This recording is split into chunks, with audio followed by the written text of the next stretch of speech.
সাহাবায়ে আজমাইনদেরকে নিয়ে সমালোচনা করতে চাও, তোমাদেরকে সাবধান করে দিচ্ছি, মুনাফিকের দল, শয়তানের দল, হিজবুশ শয়তান, তাদের থেকে আপনারা সবাই সাবধান থাকবেন। যারা আমার নবী মুহাম্মদ সাল্লাল্লাহু আলাইহি ওয়াসাল্লামের সাহাবায়ে আজমাইন নিয়ে সমালোচনা করবে, তাদেরকে লাথি মেরে এই বাংলার জমিন থেকে, এই পীর আউলিয়ার জমিন থেকে হটাই দিতে হবে। কি প্রস্তুত আছে? আসসালামু আলাইকুম ওয়া রাহমাতুল্লাহি ওয়া বারাকাতুহু।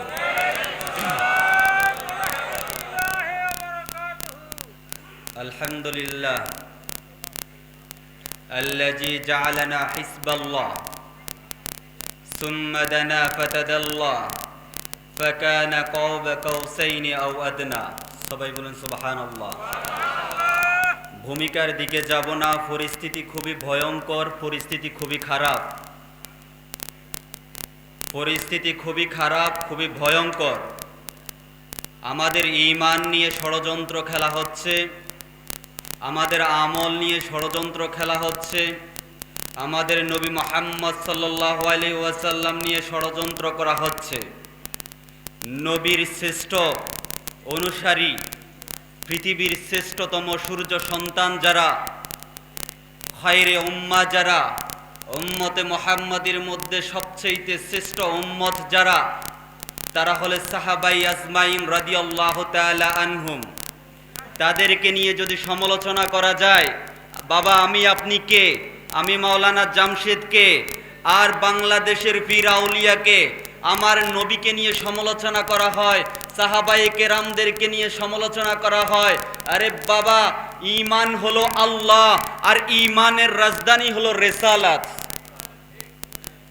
ঈমান হলো লা ইলাহা ইল্লাল্লাহ, আর রিসালাতের ঈমানের রাজধানী হলো মুহাম্মাদুর রাসূলুল্লাহ।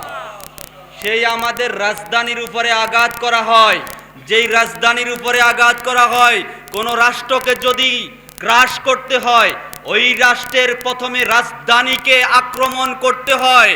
আর আমাদের ঈমানের রাজধানী হলো নবী মুহাম্মদ সাল্লাল্লাহু আলাইহি ওয়াসাল্লাম, আর এই রাজধানীর পাহারাদার হলো সাহাবায়ে আজমাইন। বলেন আল্লাহু আকবার।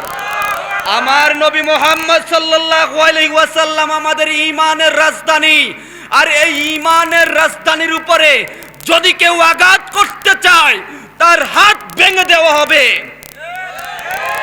তার জীবন এই দুনিয়ার জগতে তাকে রাখা যাবে না। তোর বাড়ির নিচে আমাদের জান্নাত রয়েছে, অতএব তাকে তোর বাড়ির নিচে আঘাত করে আমরা জান্নাতে যেতে চাই। বলেন আল্লাহু আকবার। রাজি আছেন তো? রাজি আছেন তো? নবী আমাদের কি? নবী ঈমান নয়, নবী ঈমানের রাজধানী। নবী ঈমানের কি? নবীদের এই রাজধানীর পাহারাদারকে সাহাবায়ে আজমাইন। নবীর ঈমানের রাজধানীর পাহারাদারকে এই সাহাবায়ে আজমাইনদেরকে নিয়ে সমালোচনা করা হচ্ছে কি হচ্ছে না? বর্তমানে একজন আলেম আরেকজন আলেমের বিরুদ্ধে মেয়ারে হক নিয়ে কথাবার্তা চলতেছে। ওই ভাই, আপনি যে সাহাবায়ে আজমাইনদেরকে নিয়ে সমালোচনা করতেছেন, বরঞ্চ আপনি ডাকাত ঢুকাই দিচ্ছেন রিসালাতের মধ্যে, ঈমানের রাজধানীর মধ্যে আক্রমণ করার জন্য। কথা বলেন, কথা বলেন। সাবধান করে দিতেছি, যারা সাহাবায়ে আজমাইনদেরকে নিয়ে সমালোচনা করতে চাও, তোমাদেরকে সাবধান করে দিচ্ছি, মুনাফিকের দল, শয়তানের দল, হিজবুশ শয়তান, তাদের থেকে আপনারা সবাই সাবধান থাকবেন। যারা আমার নবী মুহাম্মদ সাল্লাল্লাহু আলাইহি ওয়াসাল্লামের সাহাবায়ে আজমাইন নিয়ে সমালোচনা করবে, তাদেরকে লাথি মেরে এই বাংলার জমিন থেকে, এই পীর আউলিয়ার জমিন থেকে হটাই দিতে হবে। কি প্রস্তুত আছে? সাহাবায়ে আজমাইন হলো আমাদের ঈমানের রাজধানীর খুঁটি। এই খুঁটিতে আঘাত করা যাবে না। আমিরে মুআবিয়াকে নিয়ে সমালোচনা করা যাবে না। আমিরে মুআবিয়া ঈমানের খুঁটি। আমিরে মুআবিয়া নবীর শ্রেষ্ঠতম সাহাবা। আমিরে মুআবিয়া কাতিবে ওহী। বলেন ঠিক কিনা? আমিরে মুয়াবিয়ার উপরে যদি আপনি আঙ্গুল তুলেন, খোদার কসম এই আঙ্গুল লাউহে মাহফুজের পবিত্র কোরআনের উপরে উঠেছেন। আমিরে মুয়াবিয়া কাতেব ওহী ছিলেন, কোরআন লেখক ছিলেন। সেই আমিরে মুয়াবিয়াকে খুনি বলতেছেন আজকে এক শ্রেণীর, নাম ধরে বলতে হয়, কিছুই করার নাই, নাম ধরে তাদের নাম উপস্থাপন করা হয়। নাম দিয়েছে বিশ্ব সুন্নি আন্দোলন। এই দল থেকে আপনারা সবাই সাবধান থাকবেন। এই দল হলো ইহুদি নাসারাদের একটা চক্রান্ত দল। ইহুদি নাসারাদের মতো এরা সূক্ষ্মভাবে আমাদের সুন্নি জনতাকে বিভ্রান্ত করার জন্য দলের নাম দিয়েছে বিশ্ব সুন্নি আন্দোলন। বলেন নাউজুবিল্লাহ। সমস্ত প্রকারের শয়তানি কার্যক্রম, শিয়াবাদ তাদের মধ্যে প্রতিষ্ঠিত হচ্ছে। তারা আমিরে মুয়াবিয়া রাদিয়াল্লাহু তাআলা আনহুকে তারা কাফের বলে ঘোষণা করতেছেন। বলেন নাউজুবিল্লাহ। যে জায়গায় আমিরে মুয়াবিয়া রাদিয়াল্লাহু তাআলা আনহুকে কাফের বলে যারা, তাদের সাথে আমার কিসের সম্পর্ক? তারা যেখানেই পাবেন এই ইমাম হায়াত নামে ইমাম শয়তান, ওকে যেখানে পাবেন জুতা পিটা করবেন। ওকে যেখানে পাবেন জুতা পিটা করে স্টেজ থেকে নামিয়ে দিবেন। যতবার জুতা পিটা করবেন ইনশাআল্লাহ আমি সাক্ষী দিচ্ছি আপনার সগীরা কবিরা গুনাহ মাফ হবে, ঈমানটা মজবুত হবে। যারা আমিরে মুয়াবিয়া রাদিয়াল্লাহু তাআলা আনহুকে কাফের বলে, এবং কি শুধু তাই নয়, আমাদের সমস্ত মুসলমান মিল্লাতকে তারা কাফের বলেছেন এবং বেঈমান বলেছেন। আমি আপনাদেরকে প্রয়োজনে সরাসরি শুনিয়ে দিতে চাই। কি আপনারা শুনতে রাজি আছেন? রাজি আছেন? শুনেন তাহলে। এই শয়তান বলে কি? এই শয়তান বলে কি বাংলাদেশ নয়, কাবা শরীফের যে ইমাম রয়েছে ওই ইমামও নাকি কাফের। তার পিছনে নাকি নামাজ পড়লে তার নামাজ হবে না। এই ইমাম হায়াত তার ওয়াজটা আমি শুরু করলাম।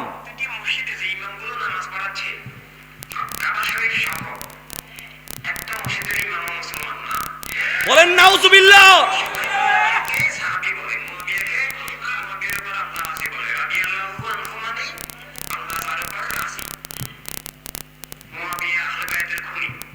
বলেন নাউজুবিল্লাহ। এই যে দেখেন তার চেহারা, চিনে রাখুন এই শয়তান। এই শয়তানকে চিনে রাখবেন। এই শয়তানের চেহারা, জীবনে তো সরাসরি কখনো শয়তান দেখেন নাই। জীবনে যদি সরাসরি শয়তান যদি দেখতে চান, শয়তানের মুরিদ যদি দেখতে চান, শয়তানের পীর যদি দেখতে চান, এই ইমাম হায়াতকে দেখে নিবেন। কথা বলেন।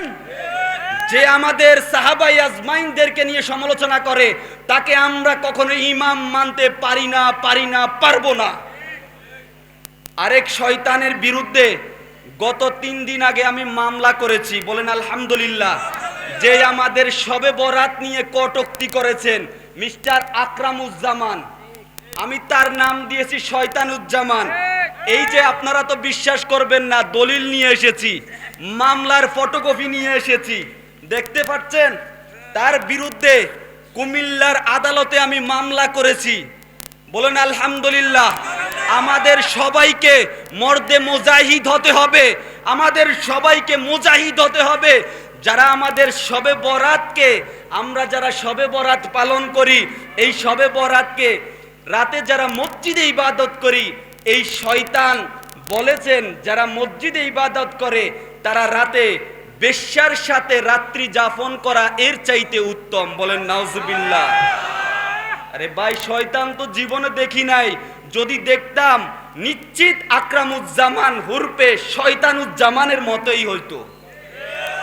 আরে এই শয়তানুজ্জামান আমার নবীকে তালাক দিয়েছেন। বলেন নাউজুবিল্লাহ।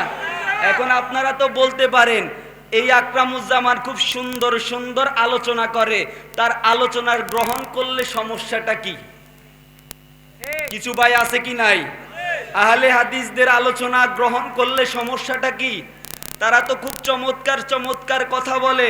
আরে ভাই, আপনার আমল, আপনি জাহান্নামের যাওয়ার জন্য জান্নাতের যাওয়ার জন্য একটা আমলই আল্লাহর দরবারে যেই আমলটা কবুল হবে, ওই একটা আমলই আপনার জন্য যথেষ্ট হবে, বলেন সুবহানাল্লাহ। আর জাহান্নামে যাওয়ার জন্য গোস্তাকে রাসূল নবীর সাথে দুশমনি করবেন অথবা আল্লাহর অপছন্দনীয় কোনো কাজ করবেন, বিন্দু পরিমাণ কাজ করবেন, সাথে সাথে আপনি জাহান্নামে চলে যাবেন। এই জাহান্নামীর ওয়াজ শোনা যাবে যতক্ষণ পর্যন্ত এই আকরামুজ্জামান বাইতুল মোকাররমের গেটে তওবা না করে মুসলমান আবার পুনরায় ঈমান না আনবে এবং হানাফি মাযহাব গ্রহণ না করবে, ততক্ষণ পর্যন্ত আমি জামশেদ বলতেছি, আমি এই মামলা উইথড্র করব না।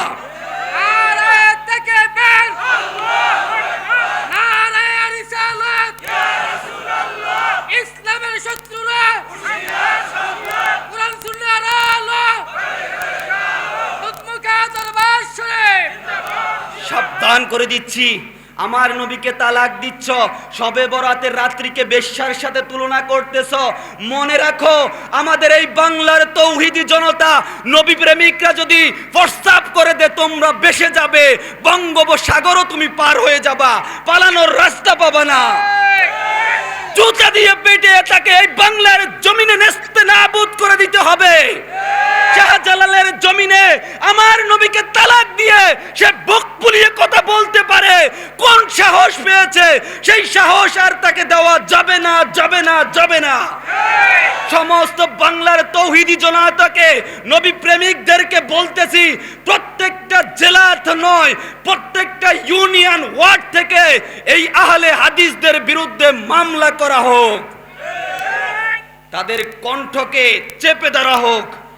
কোন সাহস?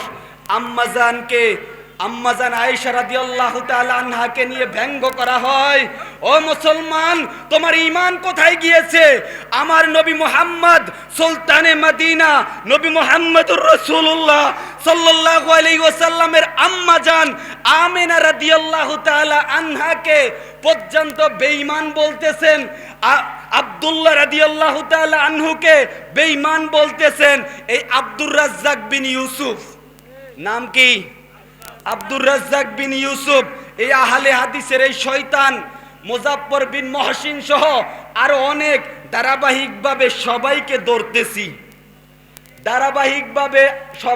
ধরতেছি। আহলে হাদিসের আরেক দাম্বা মৌলবী, নাম হলো রফিকুল ইসলাম। সে আমাকে আলটিমেটাম দিয়েছে, 24 ঘন্টার মধ্যে যদি আমি মামলা না উঠাই, সে আমার বিরুদ্ধে পাল্টা মামলা করবে। এই বিড়ালে কয় কি? এই পাগলা কয় কি? 24 ঘন্টা যাইয়া এখন 30 ঘন্টা চলতেছে, কিন্তু তার এখনো মামলার কোনো খবর নাই। এরা হলো মুনাফিক, এরা আমাদেরকে ভয় দেখাবে, ভয় পাওয়ার লোক না। আরে ঈমান তো আমরা আল্লাহর কাছে বিক্রি করে দিয়েছি, ঈমান মদিনাওয়ালার কাছে বিক্রি করে দিয়েছি।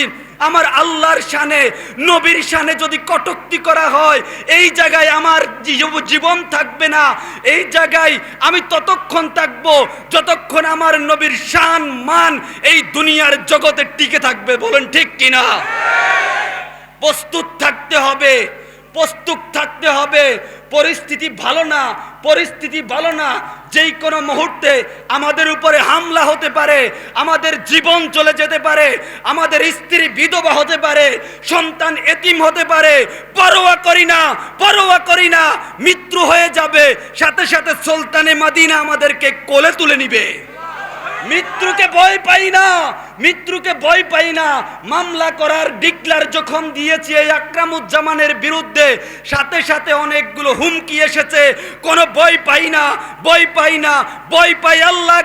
আল্লাহকে সাক্ষী রেখে এই কোর্টের ময়দানে আমি আল্লাহর কাছে 2 হাত তুলে বলেছি, আল্লাহ, এই দুনিয়ার আদালতে আমি দাঁড়িয়েছি শুধু এই জন্য, এই তাওহীদি জনতা যাতে করে নবীর দুশমনদের বিচারের জন্য কিয়ামতে তোমার আদালতে না দাঁড়াইতে হয়। আমি সকলের পক্ষ থেকে সকলের পক্ষ থেকে, আপনাদের সকলের পক্ষ থেকে এই দুনিয়ার আদালতে দাঁড়াইছি শুধু যাতে কিয়ামতের ময়দানে আল্লাহর আদালতে আমরা না দাঁড়াইতে পারি। অতএব সবাই আমাদেরকে সহযোগিতা করবেন। মা আমেনাকে নিয়ে কটূক্তি করা হচ্ছে, বলতেছে অমুসলিম ছিল। আরে বাবা, মা আমেনা নামে কি, নামে কি মুসলমানের কি পরিচয় পাওয়া যায় না? এই পরিচয় পাওয়া যায় না? কোথায় পাইছো তুমি? আমার নবী মুহাম্মদ সাল্লাল্লাহু আলাইহি সাল্লামের মা অমুসলিম ছিল, নামের মধ্যেও তো পরিচয় পাওয়া যায়। আব্দুল্লাহ কে ছিলেন? আব্দুল্লাহ কে ছিলেন? মুহাম্মদ সাল্লাল্লাহু আলাইহি ওয়াসাল্লামের আব্বা। এই আব্দুল্লাহ অর্থ কি? আল্লাহর গোলাম, আল্লাহর বান্দা। আল্লাহর বান্দা নামেও তো মুসলমানের পরিচয় পাওয়া যায়। এই আব্দুর রাজ্জাক বিন ইউসুফ, তুমি যে বললা আমার নবী মুহাম্মদ সাল্লাল্লাহু আলাইহি ওয়াসাল্লামের আম্মা ও মুসলিম, আব্বা ও মুসলিম, তুমি কোথায় পেয়েছো? নামের মধ্যেই তো আমরা পরিচয় পাই। তোমার মধ্যে তো সেই কুফুরি মতবাদে তুমি লালন করো, কুফুরির মধ্যে তুমি বড় হয়েছ, বেদাতের মধ্যে বড় হয়েছ। এই জন্য যেটাই চোখে দেখো বেদাত, যেটাই চোখে দেখো বেদাত, যেটাই চোখে দেখো শিরক, শিরক আর বেদাত, শিরক আর বেদাত। কি আশ্চর্য বিষয়, কি আশ্চর্য বিষয়। শেষ করে দিচ্ছি, আমরা সবাই গোলামে রাসূল। আমরা সবাই কি? গোলামে মোস্তফা, গোলামে রাসূল। ওমর ইবনে খাত্তাব নাম শুনছেন? কে? এই কে? কে? ওমর রাদিয়াল্লাহু তাআলা আনহুর সন্তান। নাম কি? ওমর ইবনে খাত্তাব। একদিন হোসাইন রাদিয়াল্লাহু তাআলা আনহু হযরত মুহাম্মদ সাল্লাল্লাহু আলাইহি ওয়াসাল্লামের কলিজার টুকরা মা ফাতেমা, জান্নাতের রমণীদের সরদারিনী, ওনার কলিজার টুকরা হোসাইন রাদিয়াল্লাহু তাআলা আনহুর সাথে খেলতেছেন। হঠাৎ করে খেলার মধ্যে, ছোট বাচ্চা তো, ওমর ইবনে খাত্তাবকে বলেছেন, এই গোলামের ফুত গোলাম। বলেন সুবহানাল্লাহ। ওমর ইবনে খাত্তাব ওমরের সন্তান তো, গায়ে কি মেজাজ নাই? গায়ে কি মেজাজ নাই? কিছুই হলে আল্লাহর নবীর সাথে দুশ্মনী, খোলা তরবারি নিয়ে। কেতাবের মধ্যে এসেছে আমার নবী মুহাম্মদ সাল্লাল্লাহু আলাইহি ওয়াসাল্লামের সাহাবী ওমর রাদিয়াল্লাহু তাআলা আনহু জীবনে কখনো তরবারি কোষ বিদ্ধ করে নাই, কোষের মধ্যে, প্যাকেটের মধ্যে ঢুকায় নাই শুধু এই জন্য যেই কোনো মুহূর্তে আমার নবীর শান মান নিয়ে কটূক্তি করা হবে। আমি নবীর গোলাম হয়ে যদি আমার তরবারি বাহির করতে দেরি হয় আর ওই বেয়াদব যদি পালিয়ে যায়, তাহলে তাকে এই সুযোগ দেওয়া হবে না। যেই ব্যক্তি আমার নবীর শানে বেয়াদবি করেছে, আমি সাথে সাথে যাতে করে তার গর্দান উড়িয়ে দিতে পারি। সেই ওমরের সন্তানের নাম কি? ওমর ইবনে খাত্তাব। ওমরের রক্ত তো তার শরীরের মধ্যে গেছে। জিদ নিয়ে, রাগ নিয়ে প্রেসিডেন্ট ওমর রাদিয়াল্লাহু তাআলা আনহুর কাছে এসে হাজির। বললো, বাবা, হোসাইন রাদিয়াল্লাহু তাআলা আনহু আমাকে গোলামের ফুত গোলাম বলেছে। বলো, সত্যি বলেছে? বলল, হ্যাঁ সত্যি বলেছে। তাহলে ঠিক আছে, গোটা রাজ্যের মধ্যে ঘোষণা করে দাও, মদিনার অলিগলিতে এলান করে দাও, এটার শুক্রবারে বিচার হবে, এটার ফয়সালা শুক্রবারে হবে। সবাই তো তাজ্জব হয়ে গেছে। আজকে হুসাইন রাদিয়াল্লাহু তাআলা আনহু, নবীর নাতি হুসাইন রাদিয়াল্লাহু তাআলা আনহুর বিচার কি না কি হয়। আর ওমরের মেজাজ কত জালালি হালতের, না জানি কি না কি হয়। মদিনাবাসী, মক্কাবাসী শুধু থর থর করে কাঁপতেছে। তখন আদবের সাথে হোসাইন রাদিয়াল্লাহু তাআলা আনহুকে ডাকছেন। বলল যে, বাবা, আপনি কি আমাকে গোলাম বলেছেন? আপনি কি আমাকে গোলাম বলেছেন? তখন হোসাইন রাদিয়াল্লাহু তাআলা আনহু কলিজার মধ্যে তো পাওয়ার আছে, পাওয়ার আছে না? এই পাওয়ার নিয়ে বলছে, হ্যাঁ বলেছি। কি হয়েছে? আপনি তো গোলাম, গোলামের ঘরের গোলাম, বলেছি, তাতে কি হয়েছে? বললো কি, আপনি কি সত্যি বলতেছেন আমি গোলাম? আপনি কি সত্যি বলতেছেন আমি গোলামের বাবা? বললো যে 100% বলতেছি। বললো যে এই কাগজ দিতেছি, কাগজের মধ্যে কি লিখে দিতে পারবেন? সুবহানাল্লাহ বলেন। কাগজের মধ্যে কি লিখে দিতে পারবেন? বললো অবশ্যই পারবো। তখন কাগজের মধ্যে হোসাইন রাদিয়াল্লাহু তাআলা আনহু লিখে দিলেন গোলাম ইবনে গোলাম। সুবহানাল্লাহ। তখন মদিনাবাসীকে মসজিদে নববীর মধ্যে ওমর রাদিয়াল্লাহু তাআলা আনহু এভাবে দেখালেন, ও মদিনার বাসী শুনে রাখো, আমি ওমর রাদিয়াল্লাহু তাআলা আনহুর জীবনের সমস্ত নেক আমল ধ্বংস হয়ে যেতে পারে, বাজেয়াপ্ত হয়ে যেতে পারে, কিন্তু আমার বিশ্বাস আজকে হোসাইন রাদিয়াল্লাহু তাআলা আনহুর জবান দিয়ে যে গোলাম ইবনে গোলাম তো বাহির হয়েছে, আজকে এই কাগজটা আমার কাফনের মধ্যে ঢুকাইয়া দিত।